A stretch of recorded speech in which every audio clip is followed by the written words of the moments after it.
with return dates reported for WWE stars and Lashley mentioning who is ready to challenge him for the title. This is Wrestling Up. My name is John, and you're watching the Wrestling Report for June 19th.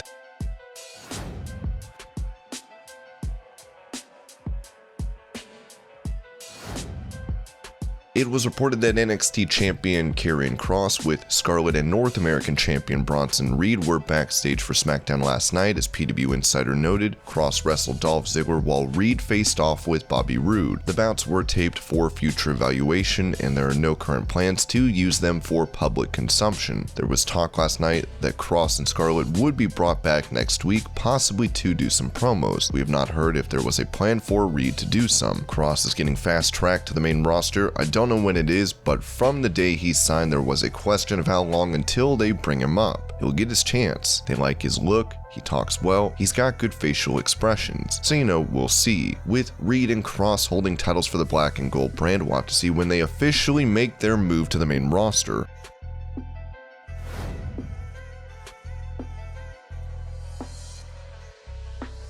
Fired. Oh my goodness. And who is this young lady that's accompanying Eva? She's getting in the ring. Feisty. A little upset. Oh, wait, hold on. Whoa!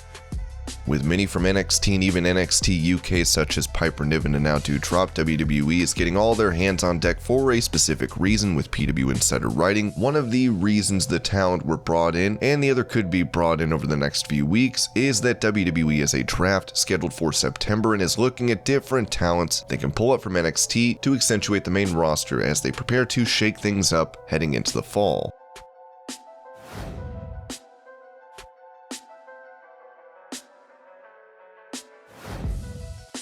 Even without the Fiend, Alexa Bliss has continued to take advantage of her acquired dark powers, as one starred a lot of praise for her playground segments, with Liv Morgan saying this to Digital Spy. "I love what she's doing. It's creative, it's artsy, it's dark, which are all things that I am drawn to. I definitely think maybe it makes others broaden their mind as to what we can and are able to get away with. It's inspirational in that aspect, showing us we can think outside the box maybe a little bit more than we had anticipated." Many fans wanted Morgan to be in this role with Bray Wyatt, as this whole saga of Alexa haunting the women's roster has not been well received.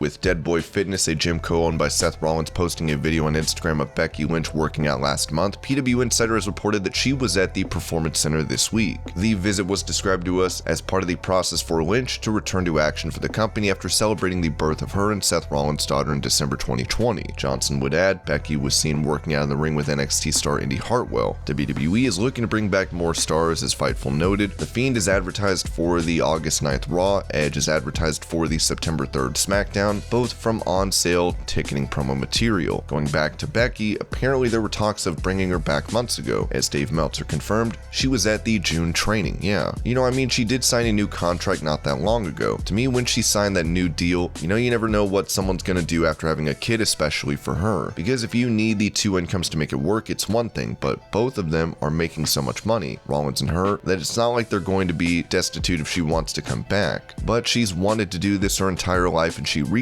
a peak of everything, and she's a bigger star than I'm sure she ever dreamed she'd be. She left in the middle of a great run, so if she comes back, then this is the time. There was talk of her months ago coming back, so I think it was, to me, when she signed a new deal, it was when, probably sooner than later.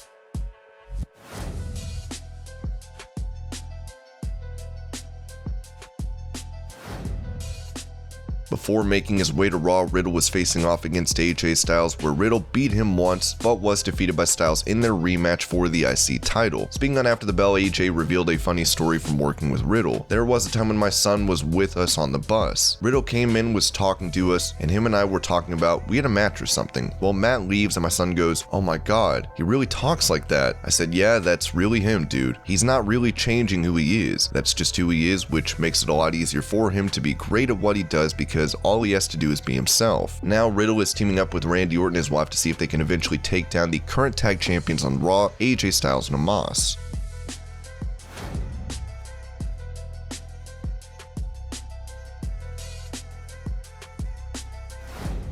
Jon Moxley touched on his new book and how he decided what he would include in it. As far as what to put in and what not, it's kind of like a wrestling match or like a promo. That's why WWE promos suck, because they jam 5,000 words in there that aren't necessary. Say what you want to say, mean what you want to say, get your point across. I'm gonna beat you on Saturday night because I don't like you, boom, done. And sometimes in a match, it's like, okay, we planned out all of these spots, but really, what is the story? What are we trying to get across? You're the good guy, I'm the bad guy, you're big, you're small, you're tall, you're short, whatever the contrast of styles or the story we're telling, why do we have all this? Sometimes you just look at it and go, we don't need all that extra stuff.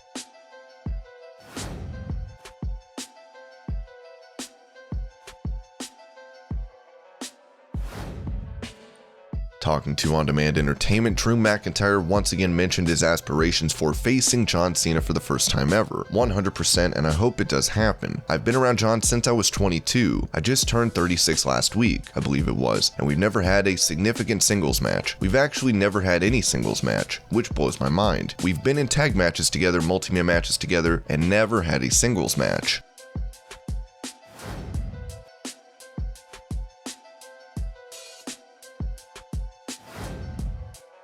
WWE Champion Bobby Lashley had an interview with Yahoo Sports where he mentioned how he and Drew McIntyre keep their matches fresh despite facing each other so many times. I think it's perfect for us because those matches tend to make history and show what people are willing to do to win. We've had several different matches, so we need to see what the next level or wrinkle is. One thing I try and tell people is that in the real world, Drew is the number 2 guy. How are you going to give other people a chance if they can't beat the number 2 guy? Look, part of this is the show, but there's a lesson for people to step up to seize an opportunity. The champion would go on to name those on Raw who were at or nearing the level of a potential challenger for his title. I think we're looking for that next person, and if you look at the roster for Raw, it's a very exciting time. There are probably about 8 guys who are right there at that level. Randy Orton, AJ Styles, Keith Lee, Miz, Morrison, Elias, Riker, Priest. These are guys who are ready to step up, and it's exciting for me. I'm looking forward to it. One name not mentioned was someone who defeated Lashley last month on Raw, Kofi Kingston, as the champion had this to say about Kofi receiving a title match. Hell yeah, someone like me stepping up in a fight against Kofi, it should be a layup, and that's not how people think it will go down. That's what excites me about Kofi. I like Kofi and what he's done for the business, and to have a fight with him, I would love that opportunity. He was a world champion, and the one opportunity that he didn't get was to have another shot at the title.